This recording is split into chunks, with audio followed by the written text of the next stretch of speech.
C'est un duel inédit. Jamais un candidat du Front National n'avait participé à un débat entre les deux tours d'une présidentielle en France. Marine Le Pen défie Emmanuel Macron ce soir sur TV5 Monde à 21 h. Plus de 2 heures de débat pour convaincre les indécis et les abstentionnistes.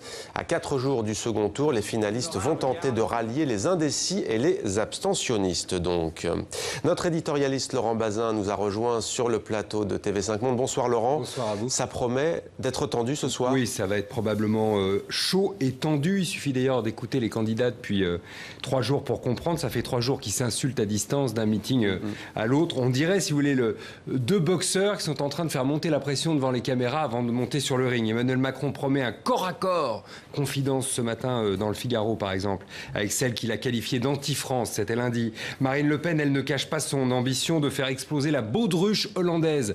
C'est comme ça qu'elle surnomme Emmanuel Macron. Bref, on a rarement vu un tel climat de détestation entre deux candidats finalistes dans un débat de l'entre-deux tours de la présidentielle.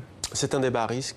Oui, sans doute, c'est un débat à risque. Je dirais même que c'est un débat imprévisible. Vous l'avez dit tout à l'heure, c'est la première fois que le FN participe à un débat de l'entre-deux-tours, parce que Jacques Chirac avait refusé d'affronter Jean-Marie Le Pen en 2002. On sait que, par ailleurs, que Marine Le Pen a besoin d'un chaos ce soir. Elle a besoin vraiment de marquer des points, parce qu'elle n'est pas en position de favorite. Mais on ne sait pas jusqu'à quel point, jusqu'où elle est capable ou elle est décidée à aller pour ça. Et c'est aussi son risque à elle, parce qu'elle doit se construire une image de présidentielle et non pas verser dans l'agressivité. Or, dès qu'elle est dans les cordes, dès qu'elle est en difficulté, ça peut être le cas ce soir sur l'euro face à Emmanuel Macron, eh bien elle a tendance à devenir agressive. C'est pas très simple non plus pour Emmanuel Macron, qui en ce moment fait office de punching ball du système face à Marine Le Pen, qui est devenue la candidate du peuple. C'est comme ça là aussi qu'elle se présente. Son but, c'est à Emmanuel Macron, c'est de prendre de la hauteur. Son risque, et on l'a vu à plusieurs reprises, c'est de s'agacer.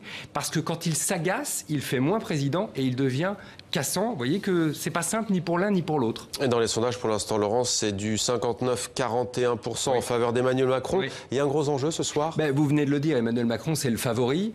Un débat, on a tendance à dire, on a l'habitude de dire en tout cas que ça conforte plutôt dans l'opinion, que ça valide l'opinion déjà acquise plutôt que ça ne fait bouger les voix. Mais il y a quand même une chose importante dans cette campagne d'entre-deux tours, c'est l'enjeu des indécis, qui ne sont pas tous des indécis, qui sont aussi des gens qui se disent « je vais voter blanc ou bien je vais m'abstenir ». C'est 20% des Français qui ne sont pas absolument certains d'avoir encore pris leur décision. Et cela, Marine Le Pen, elle a besoin qu'ils n'aillent pas voter Emmanuel Macron. C'est sa seule chance de victoire. Et Emmanuel Macron, il a besoin d'eux parce qu'il va aborder ensuite, s'il est élu président, le 3e round, c'est-à-dire les législatives, et qu'il aura besoin d'avoir fait un score sans appel dimanche prochain s'il est élu président. Donc je ne sais pas si le débat sera décisif ce soir, mais en tout cas, pour les deux candidats, il est indéniablement très important. Et ce qui est sûr, Laurent, c'est qu'on va le décrypter avec vous demain dans 64 minutes, Le Monde en français. Merci à vous.